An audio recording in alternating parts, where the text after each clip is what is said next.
Chers frères et sœurs, chers amis, que la paix et la grâce de Dieu soient avec vous tous.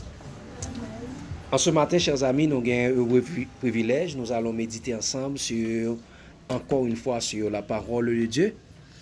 Et le titre de notre méditation pour ce matin, ou bien le titre de notre étude pour ce matin, c'est Chrétien tout court.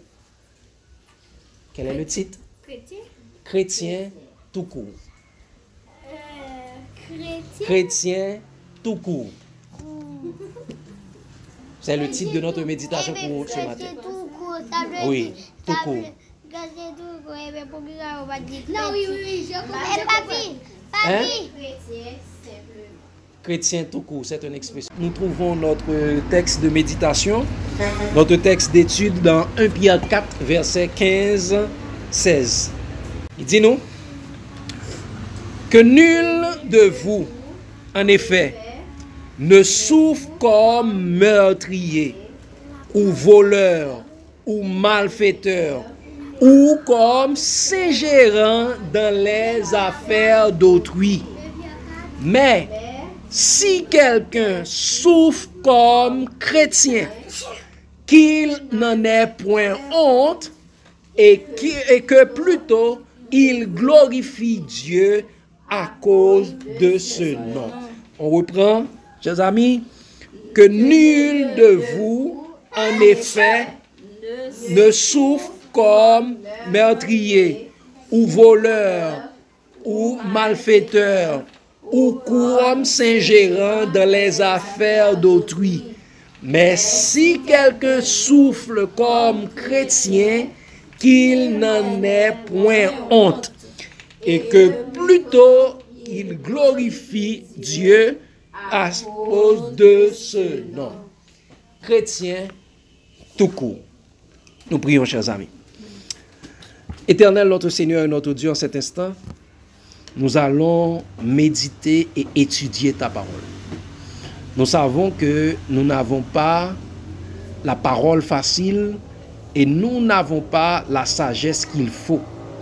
C'est pour cela, tant de Père, nous te demandons que tu puisses nous accorder le consolateur, l'esprit de vérité, qui puisse nous conduire dans toute la vérité, qui puisse nous enseigner toutes choses, et qu'ainsi nous-mêmes nous puissions apprendre, comprendre, appliquer et partager ta parole pour l'édification de notre âme. Au nom de Jésus, nous t'en prions.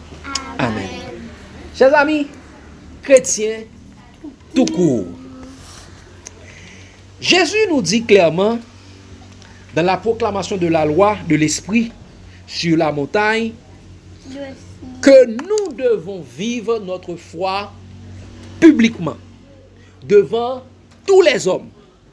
Comme il est écrit dans Matthieu 5, le verset 16, Matthieu 5, le verset 16, qui nous dit que votre lumière luise ainsi devant les hommes, afin qu'ils voient vos bonnes œuvres et qu'ils glorifient votre Père céleste qui est dans les cieux. Votre Père qui est dans les cieux. Donc nous devons vivre notre foi publiquement. Nous ne devons pas avoir honte de proclamer ce que la parole de Dieu dit que nous sommes. Comme il est dit, chers amis, dans Marc 8, verset 38, Marc 8, le verset 38, où Jésus nous dit quelque chose d'une extrême importance. Il est écrit, car quiconque aura honte de moi et de mes paroles au milieu de cette génération adultère et pécheresse, le Fils de l'homme aura aussi honte de lui quand il viendra dans la gloire de son Père avec les saints anges. Donc si quelqu'un a honte de moi, Jésus dit, moi aussi j'aurai honte de lui. Nous ne devons pas avoir honte de la parole de Dieu, de ce que la parole de Dieu dit que nous sommes. C'est pourquoi, sous l'inspiration du Saint-Esprit, Paul eut à dire dans Romains 1er, verset 16-17, Romains 1er, verset 16-17, un texte que beaucoup d'entre nous connaissent. Il dit, car je n'ai point honte de l'évangile.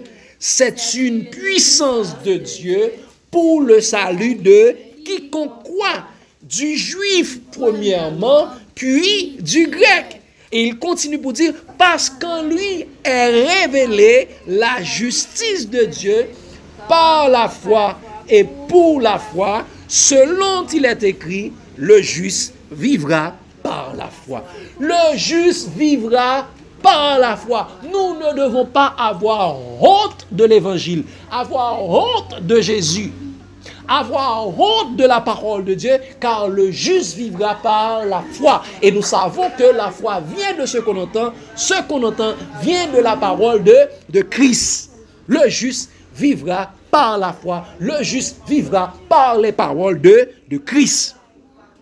Chers amis, suite à de nombreux échanges que j'ai eus avec des amis religieux, beaucoup s'indignent lorsque je leur dis que je suis chrétien, disciple de Jésus.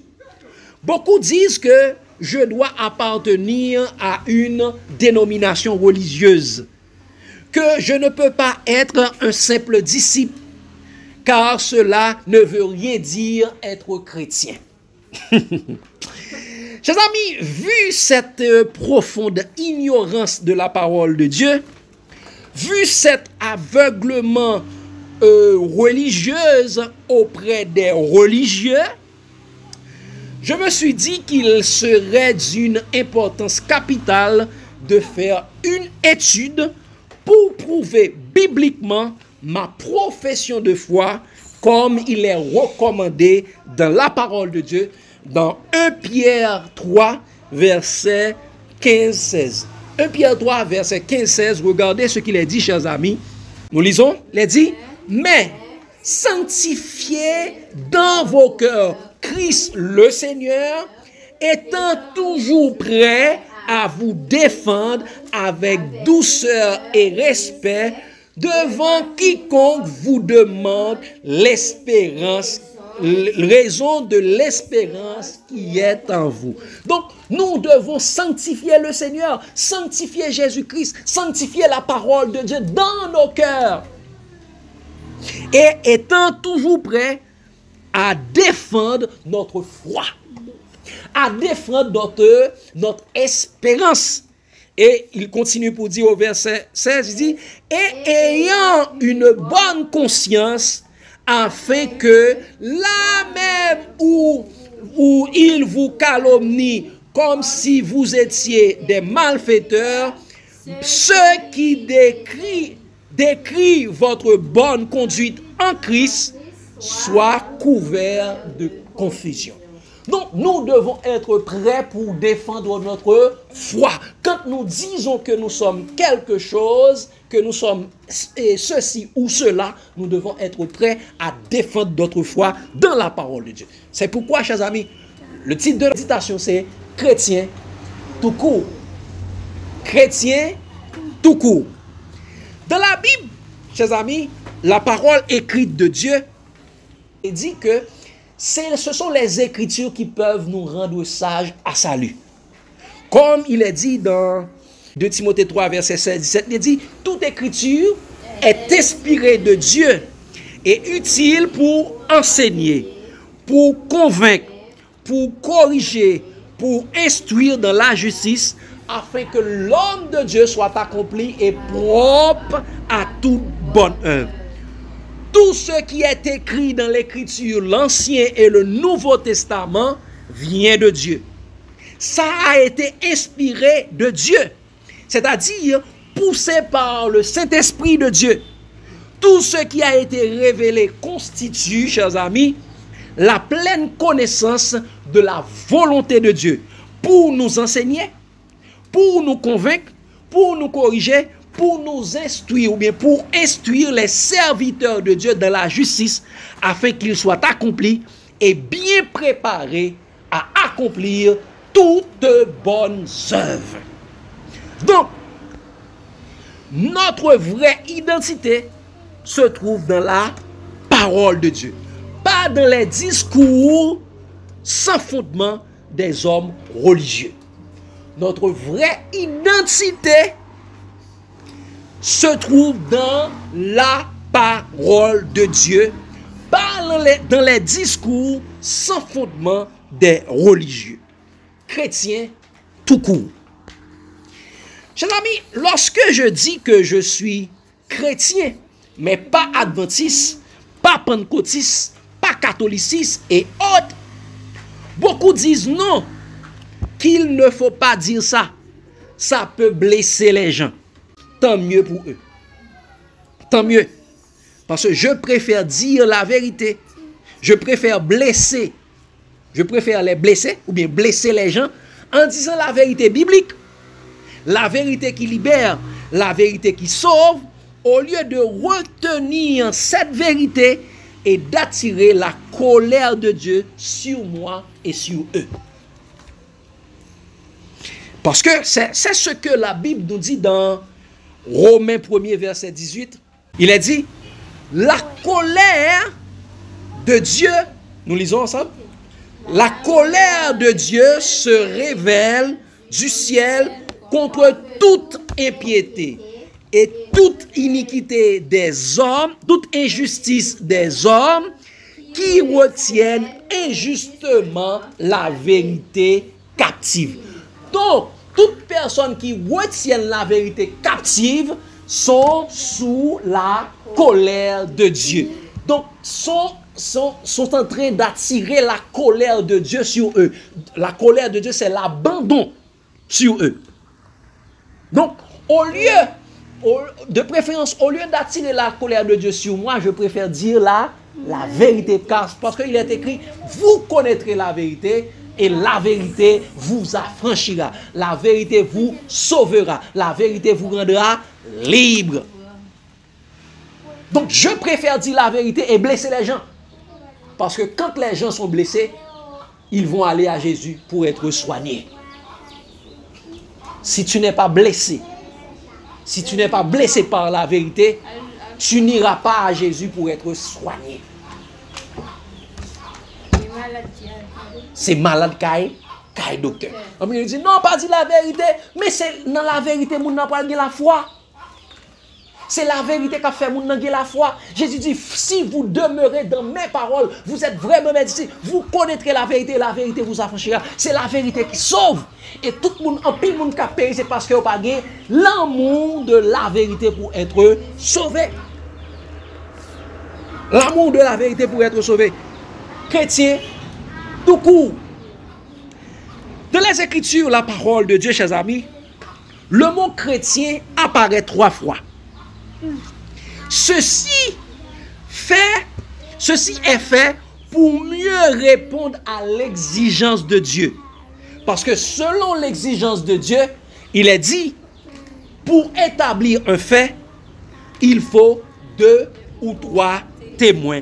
D'après Deutéronome 19, verset 15, Jean 8, verset 17 et 2 Corinthiens 13, verset 1er.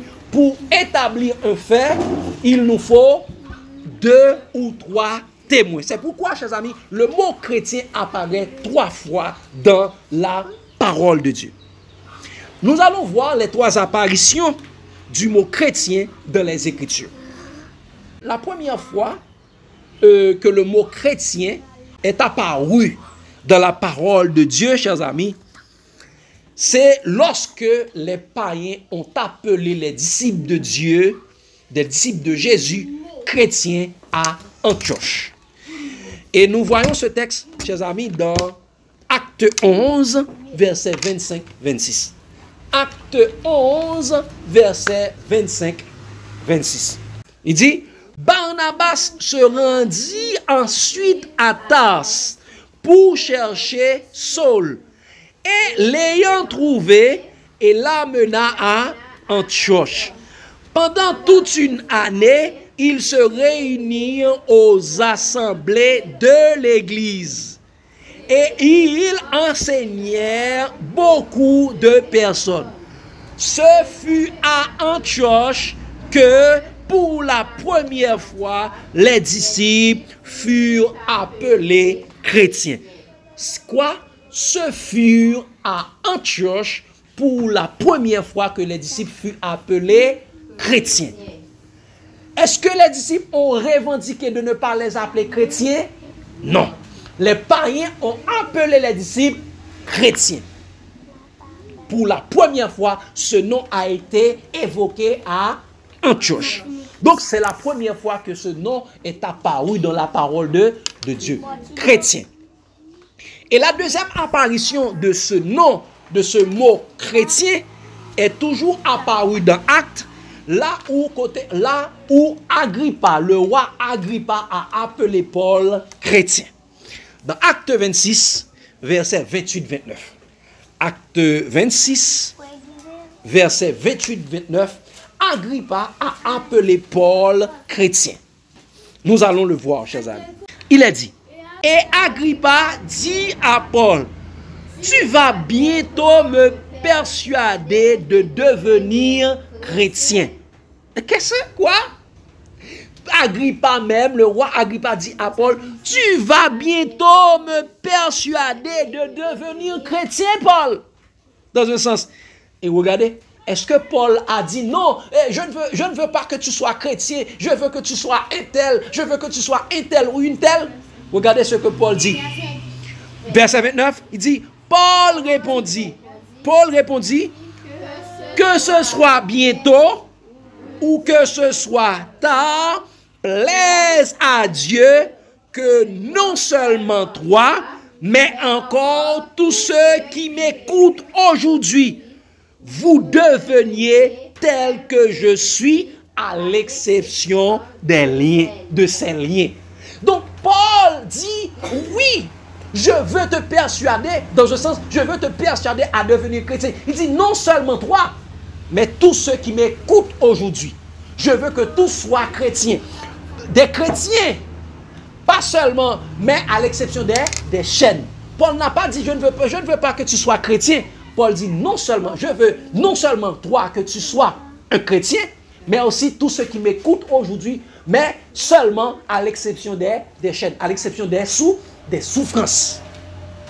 Donc, est-ce que Paul a revendiqué, je ne dois pas être appelé chrétien? Non. Paul était encore fier d'être appelé chrétien. Donc, ça, c'est le deuxième endroit où le mot chrétien est évoqué. Donc, ça, c'est Agrippa qui a appelé Paul chrétien et Paul a accepté ce nom avec fierté.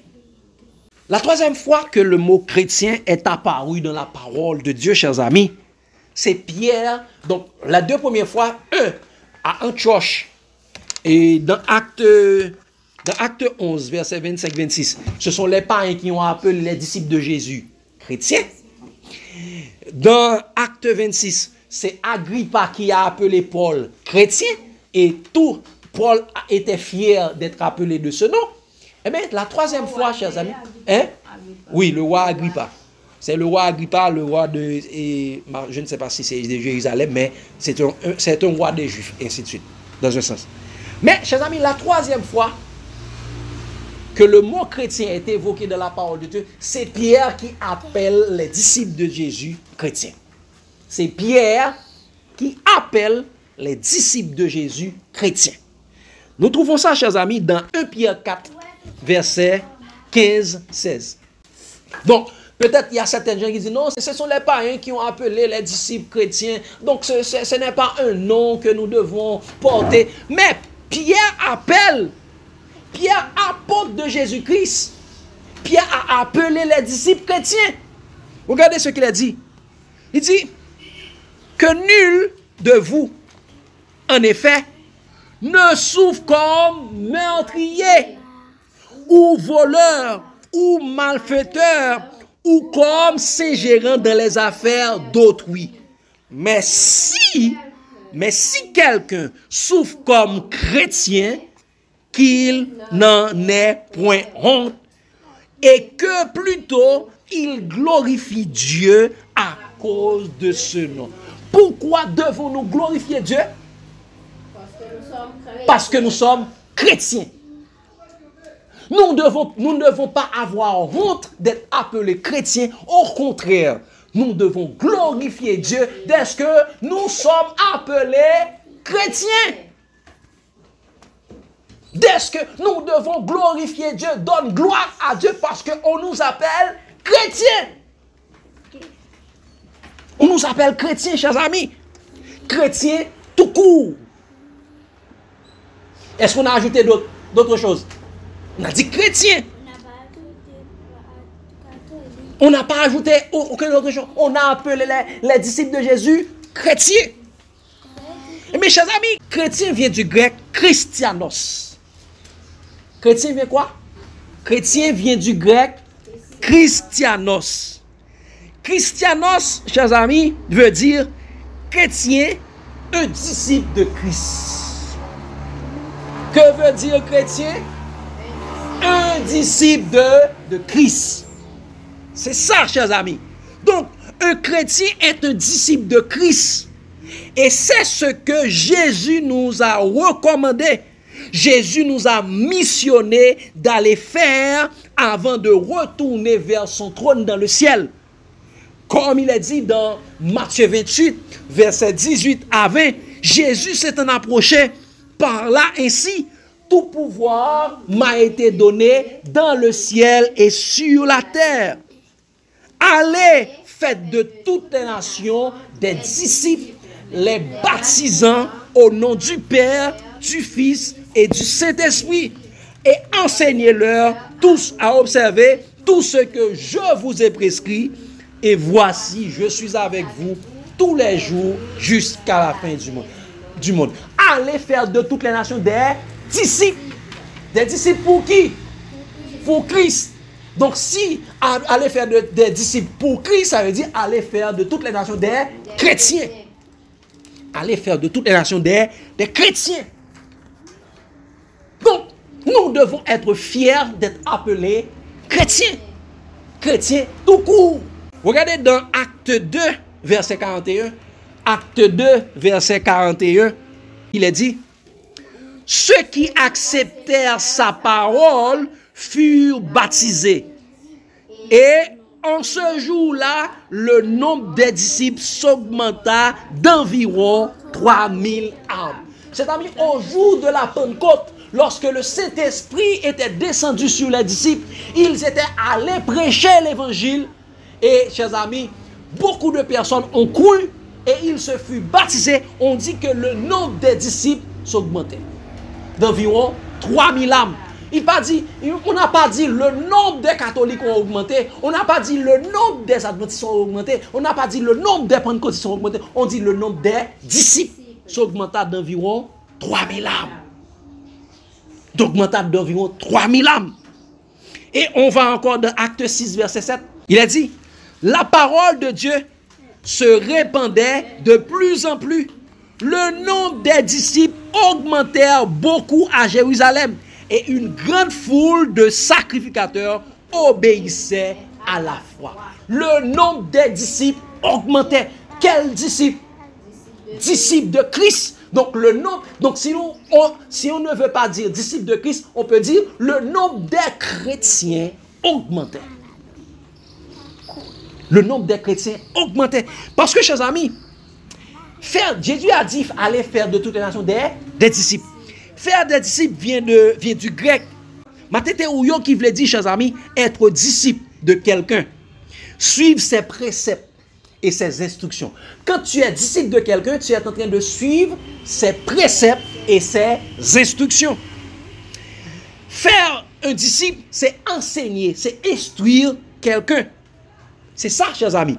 Et disciple vient du grec matétes. Matétes qui veut dire, chers amis, et qui veut dire étudiant, un élève, un disciple, généralement traduit par disciple, traduit par frère. Donc un disciple c'est un étudiant, un disciple c'est un élève, un disciple c'est un frère, et un disciple c'est un fils. Un disciple est un fils. Donc chers amis, chrétien tout court. Chrétien tout court. Donc, si vous voulez savoir beaucoup plus qu'est-ce qu'un disciple, nous savons que nous avons fait une étude ici. C'est disciple de Jésus-Christ son identité. Disciple de Jésus-Christ, son identité. Peut-être vous pouvez aller regarder cette étude. Il est encore disponible sur la chaîne, la Bible noire sur blanc. Vous pouvez aller le consulter pour savoir qu'est-ce qu'un disciple. Donc, chers amis, être un disciple, elle dit chrétien tout court, être un chrétien, c'est dire qu'on est disciple de Jésus-Christ. C'est dire qu'on suit et marche sur les pas de Jésus-Christ. C'est dire qu'on est fils de Dieu en Christ. Être chrétien, c'est dire qu'on est élève de Jésus-Christ. C'est dire qu'on est étudiant des prescriptions de Jésus-Christ. Dire qu'on est chrétien, c'est dire qu'on est, par le Saint-Esprit, enseignant des prescriptions de Jésus-Christ. Parce que Jésus dit, allez faites de toutes les nations des disciples, il dit, enseignez-leur à observer tout ce que je vous ai prescrit. Donc, quand je dis que je suis chrétien, je dois enseigner ce que Jésus-Christ m'a ordonné d'enseigner aux gens. Parce que une quelconque dénomination me demande d'enseigner. Par la voie doctrinale des dénominations. Je dois enseigner ce que Jésus a prescrit. Donc, tout ce que Jésus a prescrit, c'est dans sa parole. Je vous ai montré 3 preuves bibliques pourquoi je dis que je suis chrétien tout court. Acte 11, verset 25-26. Acte 26, verset 28-29. 1 Pierre 4, verset 15-16. Est-ce que, chers amis, les catholiques, les protestants, les baptistes, les pentecôtistes, les adventistes, les témoins Jéhovah, et j'en passe, peuvent me donner un passage biblique où leur nom dénominationnel est-il mentionné dans la parole de Dieu? Ne serait-ce qu'un texte biblique. Ne serait-ce qu'un texte biblique. Est-ce qu'un catholique, un adventiste, un témoin Jéhovah, un pentecôtiste, un baptiste, et j'en passe, peuvent nous donner un texte biblique où leur nom est mentionné dans la parole de Dieu? Ne serait-ce qu'un texte. Parce que, chers amis, et je leur demande ça avec sola scriptura. Les Écritures seules, ou bien la Bible et la Bible seule. Donc, je vous attends, chers amis religieux, mais en attendant, comme Pierre le dit dans 1 Pierre 4, verset 16, je n'ai pas honte d'être appelé chrétien. Je suis fier et je glorifie Dieu de porter ce nom. N'est-ce pas ça Pierre dit? Regardez dans 1 Pierre 4, verset 16. Mais si quelqu'un souffre comme chrétien, qu'il n'en ait point honte, et que plutôt il glorifie Dieu à cause de ce nom. Qu'il glorifie Dieu. Nous devons glorifier Dieu en portant le nom de chrétien. Chrétien tout court. Chers amis, tout court. Quand je dis chrétien tout court, c'est pas pour dire que vous avez chrétien tout court, non. Tout court, c'est une expression idiomatique qui veut dire sans rien ajouter de plus. Premier bagage, c'est tout court veut dire sans rien ajouter de plus. Ou bien sans rien ajouter après. Quand tu dis chrétien, tu ne dois rien ajouter après. Chrétien, tout court. Ça veut dire également, chers amis, dans toute sa globalité, sans spécification particulière. Ah non, je suis chrétien adventiste, je suis chrétien pentecôtiste, je suis chrétien catholique. Tu ne dois rien ajouter après.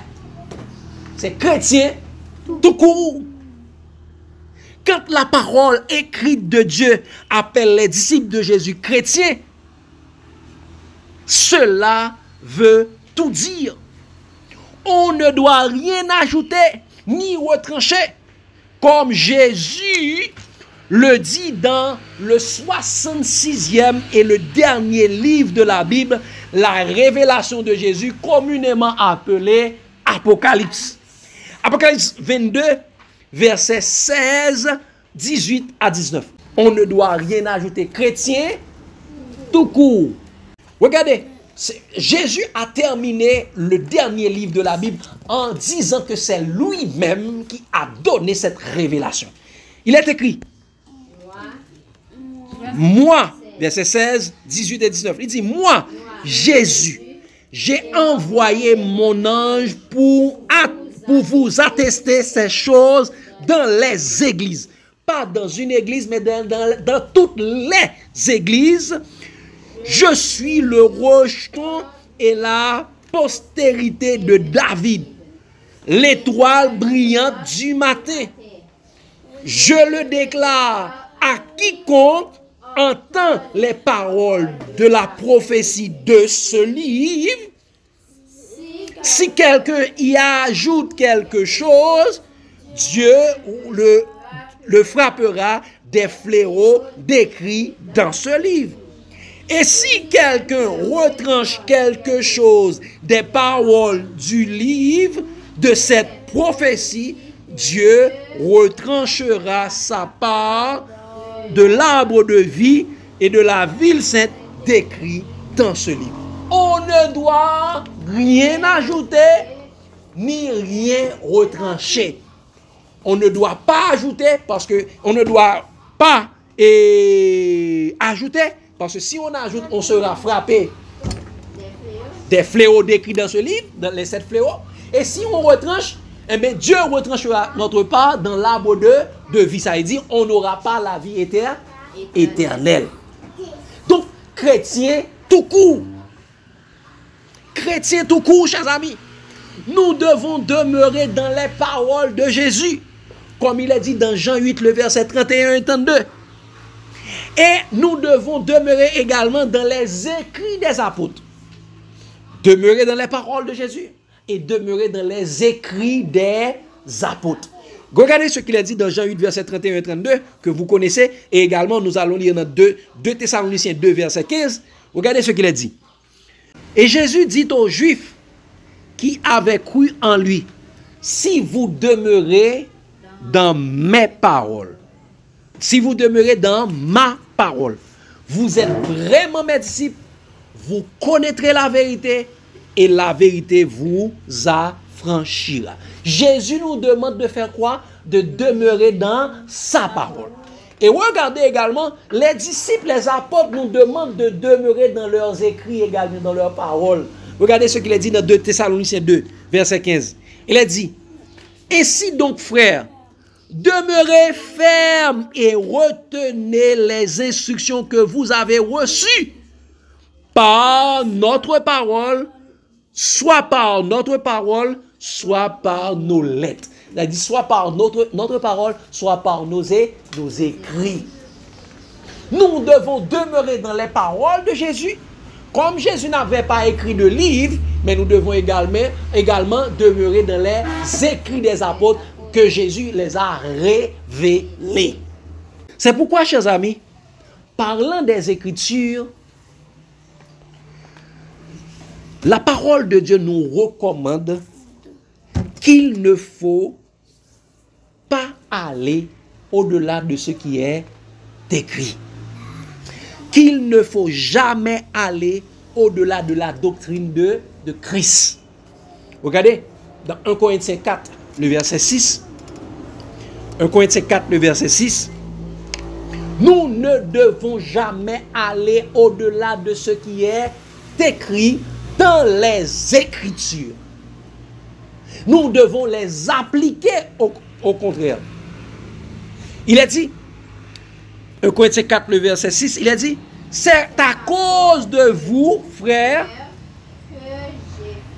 que j'ai fait de ces choses une application à ma personne et à celle d'Apollos, afin que vous appreniez en nos personnes à ne pas aller au-delà de ce qui est écrit et que nul de vous ne conçoive de l'orgueil en faveur de l'un ou contre l'autre. Nous ne devons jamais aller au-delà de ce qui est écrit. Nous devons faire de la parole une application de notre personne comme Paul l'avait fait. Et personne ne doit concevoir de l'orgueil en s'élevant soi-même. Ah, c'est moi, c'est vous en parlant de sa dénomination. Non! Nous devons faire de la parole de Dieu l'application de notre personne et ne jamais aller au-delà de ce qui est écrit. Et Jean va dire dans 2 Jean 1er, le verset 9, nous ne devons pas aller également au-delà de la doctrine de Christ. 2 Jean 1er, verset 9. Ok, il dit, quiconque va plus loin et ne demeure pas dans la doctrine de Christ n'a point Dieu. Celui qui demeure dans cette doctrine a le Père et le Fils. Donc, quiconque va plus loin et ne demeure pas dans la doctrine de Christ, c'est-à-dire dans les enseignements de Jésus-Christ, n'a point Dieu. N'a point Dieu. Qu'est-ce que la Bible nous dit? Qu'est-ce que la doctrine de Christ nous dit? Qu'est-ce que les Écritures nous disent? Que nous sommes des chrétiens, tout court. Quiconque va plus loin et ne demeure pas dans la doctrine de Christ, n'a point Dieu. N'a point Dieu. Chrétien, tout court. Quoi encore? Chrétien, tout court. Tout ce qu'on y ajoute, chers amis, après, qui n'est pas clairement mentionné dans la parole de Dieu, dans la parole de Jésus-Christ, ou dans les Écritures, dans les écrits des apôtres, vient du malin. Comme il est dit dans Matthieu 5, le verset 37, regardez, Matthieu 5, le verset 37, où Jésus dit que votre parole soit oui, oui, non, non.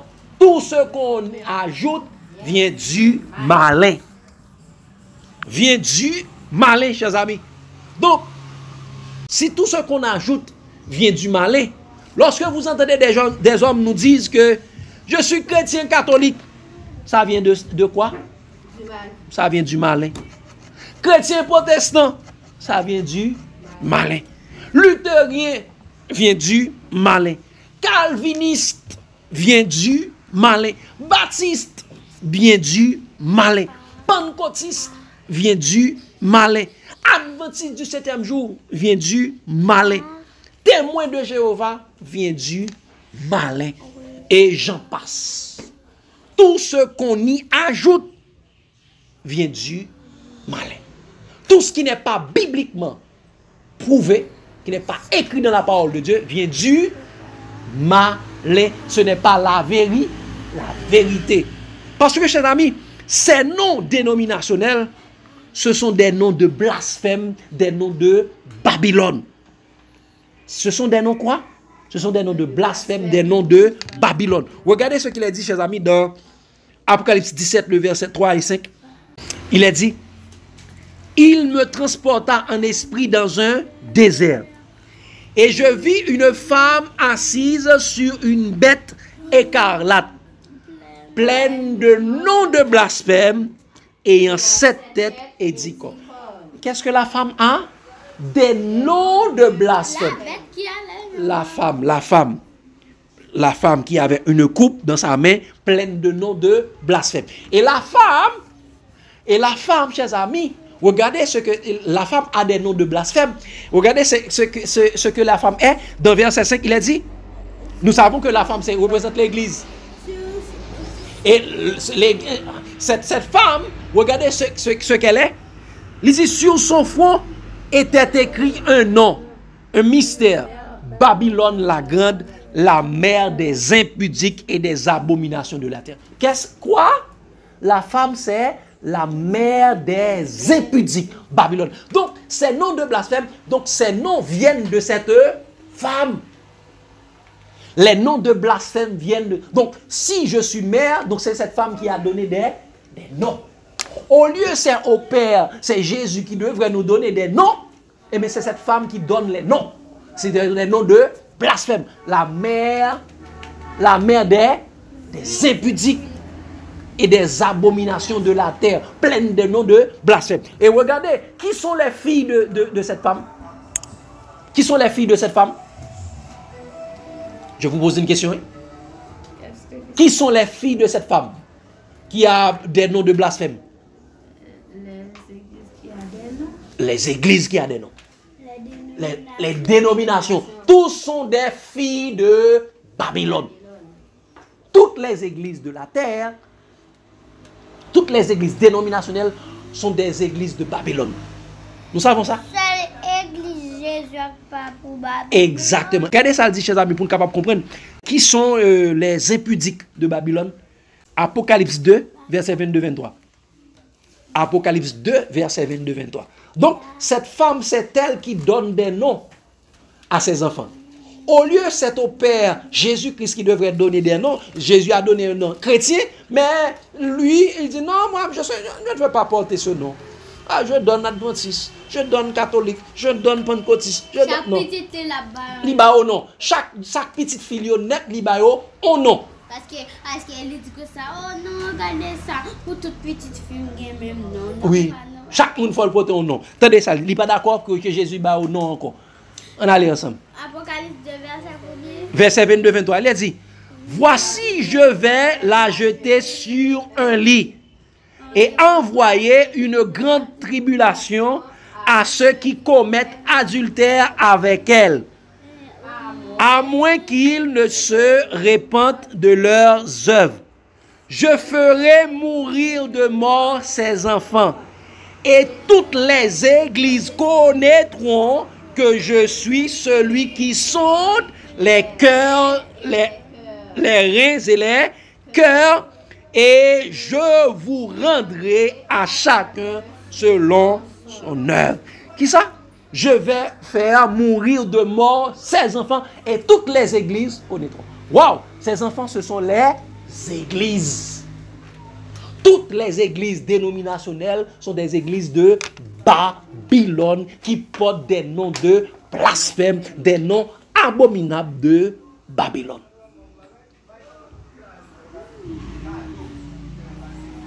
Des noms abominables de Babylone. Et ces noms, chers amis, ont été inventés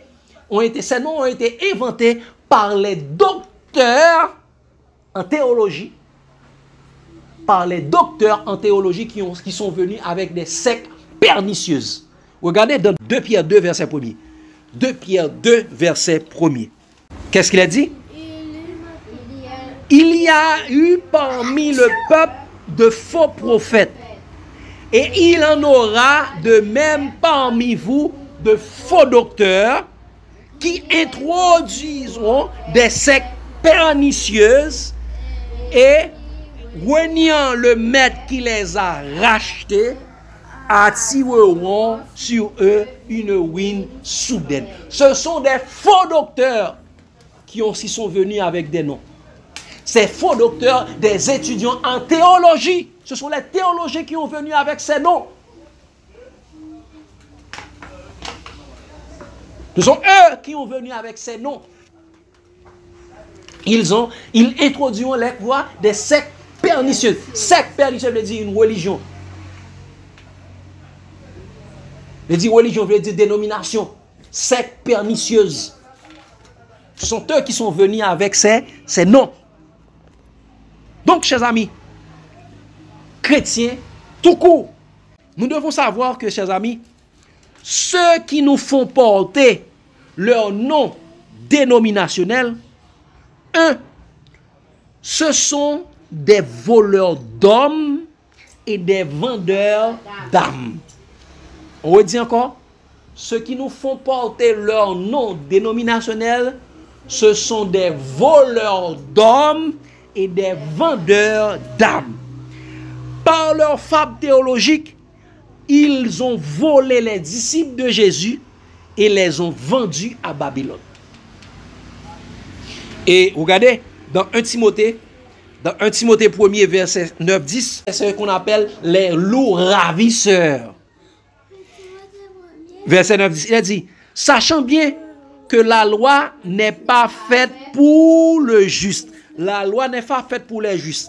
Ils disent ça, mais pour les méchants et les rebelles, les impies et les pécheurs, les irreligieux et les profanes, les parricides, les meurtriers, les impudiques, les infâmes, les voleurs d'hommes, les menteurs, les parjures et tout ce qui est contraire à la saine doctrine. Tout ce qui est contraire à la doctrine de la foi, à la doctrine de Christ. Les voleurs d'hommes. Ils ont volé les disciples de Jésus. Au lieu d'aller faire de toutes les nations des disciples, ils ont parti pour faire des nations des membres de leur église, des membres de leur dénomination, au lieu de faire de toutes les nations des disciples. Ce sont des voleurs d'hommes. Mais quand ils volent ces hommes, ils sont allés vendre ces hommes au Babylone. Ils sont des voleurs d'hommes et des vendeurs d'âmes. Regardez, dans Apocalypse 18, versets 11 à 13. 11 à 13, ses amis, parce que ce sont des marchandes, parce que Laodicée est un marchand. Laodicée se soucie seulement de son argent. Je suis riche, je me suis enrichi. Et par quoi Laodicée s'est enrichi? En vendant les âmes des hommes. Regardez ce qu'il a dit. Et les marchandes de la terre pleurent et sont dans le deuil à cause d'elle. À cause de qui elle? De Babylone. Il dit parce que personne n'achète plus leur cargaison d'or, d'argent, de pierres précieuses, de perles, de fin lin, de pourpre, de soie, d'écarlate, de toute espèce de bois de senteur, de toute espèce d'objet d'ivoire, de toute espèce en bois très précieux, en airain, en fer et en marbre, de cinnamore, d'aromates, de parfums, de myrrhe, d'encens, d'huile, de vin, d'huile, de fine farine, de blé, de bœuf, de brebis, de chevreaux, de chars, de corps et d'âmes d'hommes. Quoi? De corps et d'âmes d'hommes. Ce sont des voleurs d'hommes et des vendeurs d'âmes. Ils prennent de l'argent entre les mains de l'État pour vous exciter à prendre des choses, à souiller votre corps. Ils prennent de l'argent entre les mains de la bête et ils vendent vos âmes à Babylone. Ils sont des voleurs d'hommes et des vendeurs d'âmes. C'est la première chose. Ce qui vous fait porter leur nom dénominationnel. Deuxième aspect, chers amis, ceux qui vous font porter leur nom dénominationnel, ce sont ceux qui ont honte de Jésus et de sa parole. Ceux qui vous font porter leur nom dénominationnel, ce sont ceux qui ont honte de Jésus et de sa parole. Regardez ce qu'il a dit dans Luc 9, verset 26.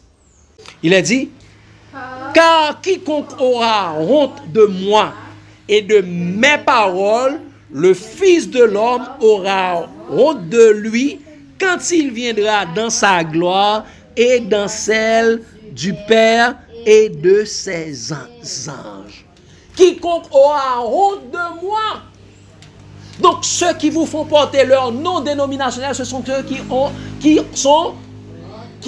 honte de Jésus et de sa parole. C'est la deuxième chose. Et regardez dans 1 Pierre 4, verset 16, et ce que nous avons dit, il dit, si quelqu'un souffre comme chrétien, qu'il n'en ait point honte, et que plutôt il glorifie Dieu à cause de ce nom. Donc, si la personne, au lieu de vous faire porter le nom de chrétien, il vous fait porter leur nom dénominationnel, ce sont ceux qui ont honte de Jésus et de sa parole. Premièrement, ils sont des voleurs d'hommes et des vendeurs d'âmes.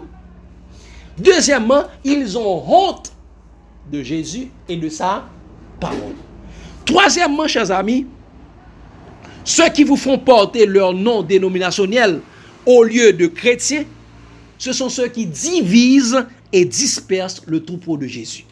Troisièmement, ce sont quoi? Ce sont ceux qui divisent et dispersent le troupeau de Jésus. Regardez ce que Paul dit très, très clairement. Après, nous allons regarder ce que Jésus dit. Dans 1 Corinthiens 1er, verset 12-13. 1 Corinthiens 1er, verset 12-13. Regardez ce que Paul va dire très clairement. Très clairement. Paul le dit. Qu'est-ce qu'il a dit? Qu'est-ce qu'il a écrit? On lit ensemble. Je veux dire que chacun de vous parle ainsi.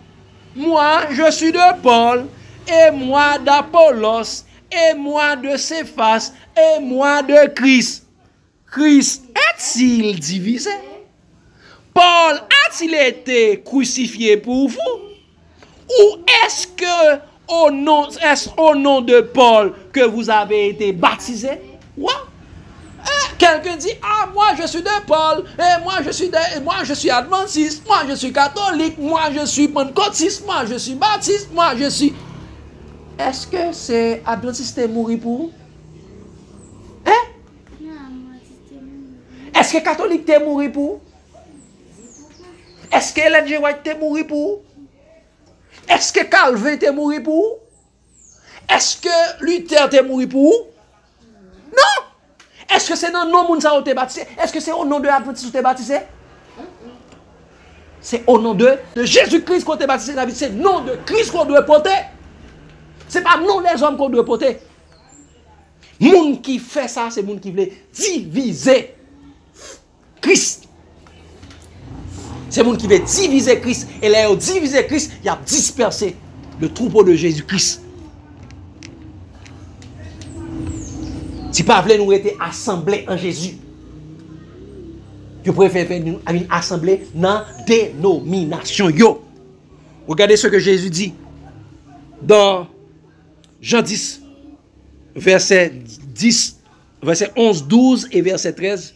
Jean 10, verset 11, 12 et verset 13. Donc, chers amis, prenez garde à ceux qui vous divisent, à ceux qui vous séparent de Christ, à ceux qui vous donnent des noms. Et à chaque fois, la personne vous donne un nom, la personne prend autorité sur ta vie. Une seule personne qui doit avoir autorité sur notre vie, c'est Jésus-Christ. C'est au nom de Jésus que nous avons été baptisés. C'est le nom de Christ que nous devons porter, pas le nom des hommes. Regardez ce qu'il a dit, chers amis. Jean 10, verset 11, 12 et verset 16, il est dit, « Je suis le bon berger. Le bon berger donne sa vie pour ses brebis. » C'est le bon berger, Jésus-Christ, qui a donné sa vie pour nous. Et il continue pour dire, « Mais le mercenaire qui n'est pas le berger et à qui n'appartient pas les brebis, voit venir le loup, abandonne les brebis et prend la fuite. Et le loup les ravit et les disperse. Le loup les ravit et les disperse. Loup a volé, elle dit le ravi, elle dit le volé et le disperse. Mais ça que Jésus dit tout dit, mes amis, mais ça quoi le fait? Verset 16. J'ai encore d'autres brebis qui ne sont pas de cette bergerie.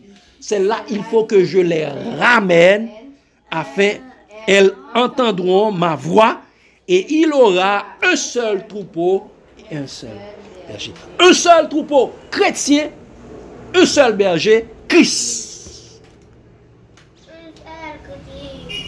Non, nous n'avons pas adventiste, pentecôtiste, témoin de Jéhovah, catholique, non. Tous ces brebis ne sont pas de la bergerie de Jésus. Parfait, Jésus dit, sortez du milieu d'elle, mon peuple. Donc la première chose, ce qui vous fait porter ces noms, premièrement, ils sont des voleurs d'hommes et des vendeurs d'âmes. Deuxièmement, Deuxièmement, ils ont honte ils ont honte de Jésus et de sa parole. Troisièmement, ils divisent et dispersent le troupeau de Jésus. Quatrièmement, chers amis,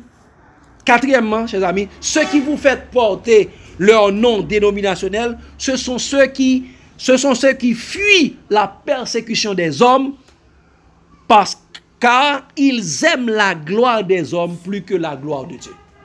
Quoi?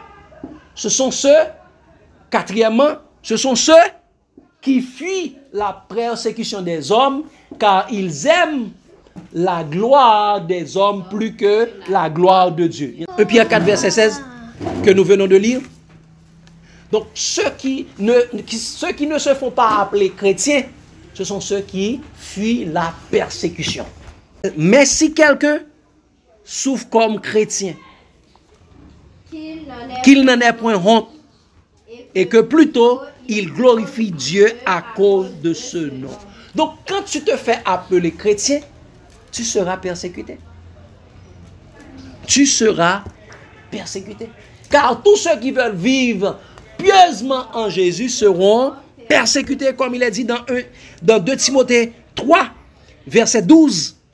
Tous ceux qui veulent vivre pieusement en Jésus seront persécutés. Regardez, dans 2 Timothée 3, verset 10 à 12. Paul parlant à Timothée pour lui dire quelque chose d'une extrême importance. Il y a beaucoup d'hommes comme Caïn. Ils ne veulent pas être persécutés par les hommes, mais ils ont rejeté Dieu. Lorsque Dieu allait chasser Caïn, Caïn dit, ah, si les hommes vont me trouver, ils vont me suyer. Ah, mais Dieu dit, ok, voici, je mets une marque sur toi. Il fuit la persécution des hommes. Ils n'ont pas de problème. Ah, mon Dieu, pourquoi vous m'aller comme ça? Mon Dieu, je veux rester avec toi. Il va demander pardon. Mais au plus remet, regardez ça, le dit. De Timothée.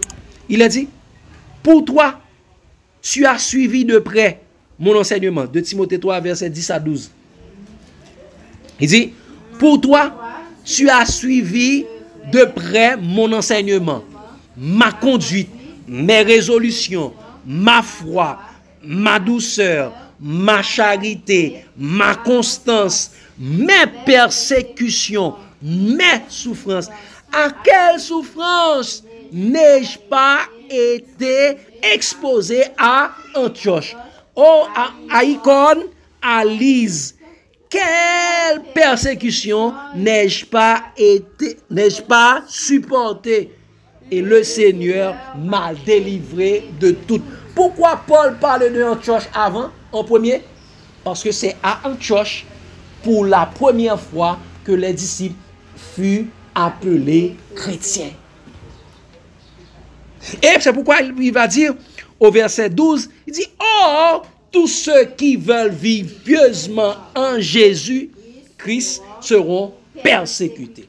Donc, porter le nom de chrétien, c'est accepter d'être souffri, c'est accepter d'être souffert pour Christ. C'est accepter pour nous capables de souffrir avec Jésus-Christ. Si quelqu'un souffre comme chrétien. Donc, moun qui faut porter nom dénominationnel au lieu de le nom de chrétien, c'est moun qui a fui la persécution des hommes. Ils aimèrent la gloire des hommes plus que la gloire de Dieu. Jean que lui dit dans Jean 12, verset 42 à 43. Mais dernière chose, chers amis, ceux qui vous font porter, premièrement, dit, ceux qui vous font porter les noms dénominationnels, c'est pour qui ça? Parce qu'ils sont des voleurs d'hommes et des vendeurs d'âmes. 2, c'est parce qu'ils ont honte de Jésus et de sa doctrine. 3, ce sont ceux qui... Quoi? Non, ce sont ceux qui divisent et dispersent le troupeau de Jésus-Christ. Et 4, ce sont ceux qui fuient la persécution des hommes parce qu'ils aiment la gloire des hommes plus que la gloire de Dieu. Et cinquièmement, ce sont ceux, chers amis, qui n'ont pas accepté d'avoir l'amour de la vérité pour être sauvés, mais ils aiment et pratiquent le mensonge. Quoi? Ce sont ceux qui n'ont pas reçu l'amour de la vérité pour être sauvés, mais ils aiment et pratiquent le mensonge. Parce que leur nom ne se trouve pas dans la Bible. Leur nom ne se trouve pas dans la Bible. Pourquoi ils insistent à dire, c'est ça que je suis tel bagage, mais ça n'est pas écrit dans la Bible. Regardez ce qu'il a dit dans 2 Thessaloniciens 2, verset 9-10. 2 Thessaloniciens 2, verset 9-10. Il a dit, l'apparition de cet épée se fera par la puissance de Satan. Qui est Satan encore? Satan est le menteur et le père du mensonge. L'apparition de cet épée se fera par la puissance de Satan, avec toutes sortes de miracles, de signes et de prodiges mensongers, et avec toutes les séductions de l'iniquité pour ceux qui périssent parce qu'ils n'ont pas reçu l'amour de la vérité pour être sauvés. Donc ceux qui croient au mensonge, ce sont ceux qui n'ont pas reçu l'amour de la vérité pour être sauvés. Ils préfèrent suivre l'antéchrist que Jésus-Christ. Ils préfèrent suivre les antéchrists, les hommes qui viennent sous le nom de Christ et nous faire porter leur nom au lieu du nom qui est écrit dans la parole de Dieu. Et c'est pourquoi Jésus eut à dire dans Apocalypse 22, verset 15, c'est le dernier texte que nous allons lire, Apocalypse 22, le verset 15, comparé à ce texte que nous venons de lire, ceux qui n'ont pas reçu l'amour de la vérité pour être sauvés, regardez ce que Jésus va leur dire dans Apocalypse 22, le verset 15, il est dit, dehors les chiens, les enchanteurs, les impudiques, les meurtriers, les idolâtres, et quiconque aime et pratique le mensonge. Quoi? Quiconque aime et pratique le mensonge. Qu'est-ce que la vérité encore? La vérité c'est Jésus-Christ, la vérité c'est la parole de Dieu, la vérité c'est le Saint-Esprit. Donc ceux qui aiment et pratiquent le mensonge seront mis dehors. Donc si Jésus n'a pas dit quelque chose, si la chose n'est pas écrite dans la parole de Dieu, si le Saint-Esprit ne l'a pas révélé dans la parole de Dieu, ceci est un mensonge. Chrétien, tout court. Donc ceux qui vous font porter leur nom dénominationnel, ce sont des voleurs d'hommes et des vendeurs d'âmes. 2, ce sont ceux qui ont honte de Christ et de sa parole. 3, ce sont ceux qui divisent et dispersent le troupeau de Jésus-Christ. 4, ce sont ceux qui fuient la persécution des hommes parce qu'ils aiment la gloire des hommes plus que la gloire de Dieu. Et 4 et 5, chers amis, ce sont ceux qui n'ont pas reçu l'amour de la vérité pour être sauvés, mais ils aiment et pratiquent le mensonge. Chers amis, chrétiens tout court, on doit être bibliquement correct. Dans tout ce qu'on dit, dans tout ce qu'on fait, la Bible doit être la seule norme de notre fonctionnement. Ok, chers amis? Nous devons rester bibliquement corrects. On ne doit jamais aller au-delà de ce qui est écrit. On ne doit jamais aller au-delà de la doctrine de Christ. Tout ce qu'on dit, tout ce qu'on fait doit être écrit dans la parole de Dieu. C'est pourquoi Jésus dit, toute écriture est inspirée de Dieu. Toute écriture est inspirée de Dieu et utile pour enseigner, pour instruire, pour convaincre, pour instruire dans la justice, afin que l'homme de Dieu soit accompli et propre à toute bonne œuvre. Chers amis, chrétiens tout court, Nous devons avoir des arguments et non pas des opinions. Quoi? Nous devons avoir des arguments et non pas des opinions. Moi, je pense, non. Est-ce que ça qu'on dit, est-ce que le trouve dans la parole? Nous devons avoir des convictions. Nous devons avoir de la conviction et non pas de la position. Ah, moi-même, c'est là que je suis. Je suis dans l'adventiste, je suis dans les pentecôtistes. Mais est-ce que tu as la conviction que ce que tu dis est vrai? Et chers amis, nous devons avoir de la foi dans la doctrine de Christ, pas de la profession de foi dans les doctrines démoniaques des hommes. Donc, suivant la parole de Dieu, je dis et je déclare et je suis fier que je suis chrétien. Et vous? Qui êtes-vous aujourd'hui? Moi-même, je suis chrétien tout court. Et puis, Je vous passe la parole. il y a deux bagailles qui sont bagailles qui sont très fort chrétiens.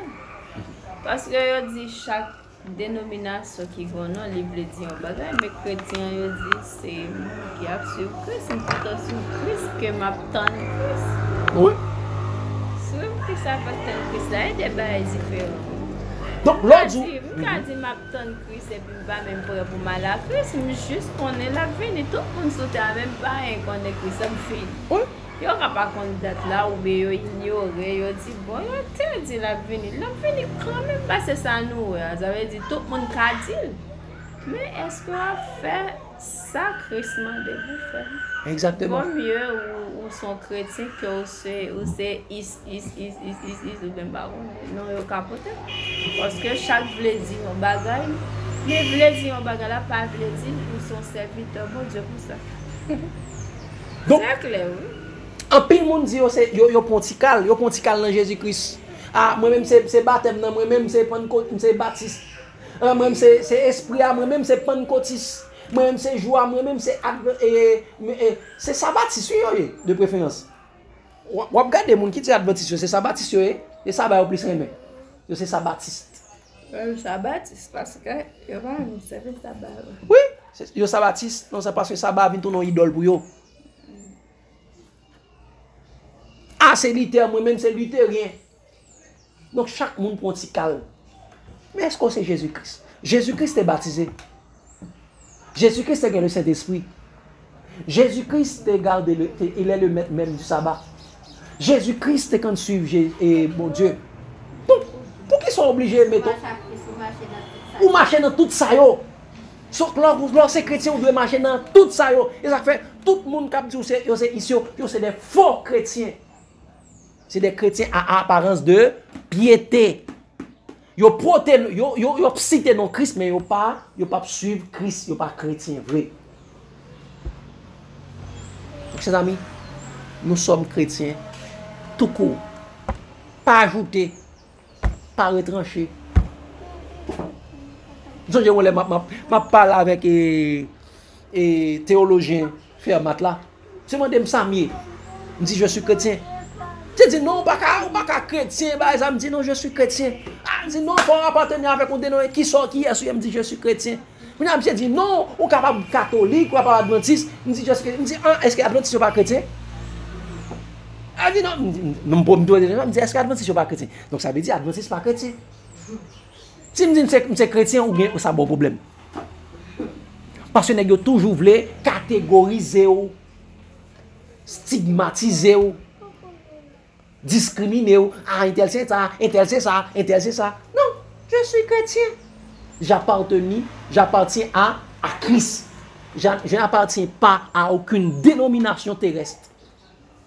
Comme Jésus a dit, mon royaume n'est pas de ce monde. Mon église n'est pas de ce monde. Donc je n'appartiens pas, je n'appartiens plus aux dénominations terrestres. J'appartiens à Jésus-Christ. Et l'église, c'est le corps de Jésus-Christ. Je n'appartiens à aucune église de Babylone qui porte les noms de blasphème. Jésus-Christ, chrétien, tout court, chers amis. Et vous, qui êtes-vous aujourd'hui? Je vous souhaite, chers amis, bonne méditation et bonne réflexion. Que Dieu vous bénisse abondamment. L'amour de Christ nous presse. Nous chantons au numéro 120.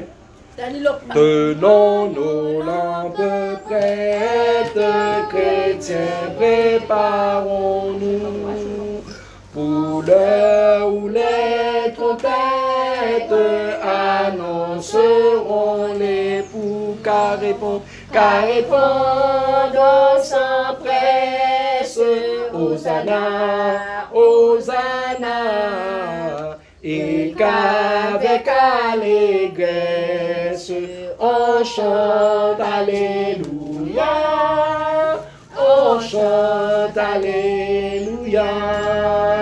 Nous prions. Notre Seigneur et notre Dieu, comment ne pas exalter et psalmodier ton saint nom pour tes multiples bienfaits, pour la proclamation de ta parole envers nous et autour de nous.